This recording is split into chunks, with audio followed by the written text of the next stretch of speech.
এই শখ, ওঠ ওঠ। কিন্তু তোমরা কি মানুষ? হ্যাঁ, তোমরা কি মানুষ? মেয়েটা জ্বরে পুড়ে যেতেছে আর তোমরা আবার দেখতেছো না? তো ঘরে কি ওষুধপত্রও নাই কোনো? হ্যাঁ, চোর, আমরা কি ডাক্তার নাকি যে ওরা ওষুধ দিতে যাব?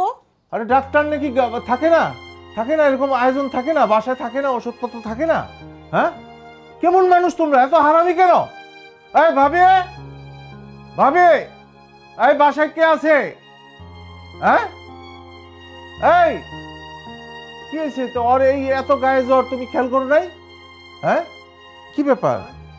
হ্যাঁ, ওর গায়ে জ্বর মানে? আমি তো জানি না কখন জ্বর আসলো, কিরে বলিস না কেন? হ্যাঁ, আর তুমি তাকায় দেখায় দেখতেছ মেয়েটা পড়ে রয়েছে, তোমার কি কোনো কাণ্ডজ্ঞান নাই? হ্যাঁ, মানুষ তুমি? তুমি মানুষ? তাহলে আপনার কি মনে হয় আমি কি অমানুষ? আমার কি আর কোনো কাজ নাই? আমি সারাক্ষণ কি ওরে নিয়ে পড়ে থাকবো? আচ্ছা সাতসকালে বাসায় কি হয়েছে? চুপ! হ্যাঁ হাউকাউ কিসের? কিসের হাউকাউ? এই মেয়েটা এখানে পড়ে রয়েছে। হ্যাঁ, বুঝছি, আপনার তো খেলায় কোনো কাম নাই। হ্যাঁ, যেখানে থাকবেন যেখানে যাবেন সেখানে একটা হালকা কাঁচা লাগাই দিবেন। কাকু আপনারা বারবার কইতেছি এটা একটা বাড়ি, এটা কোনো মেস না। আপনি যা খুশি আপনি সেখানে করতে পারেন না। কি করবি? করলে কি করবি?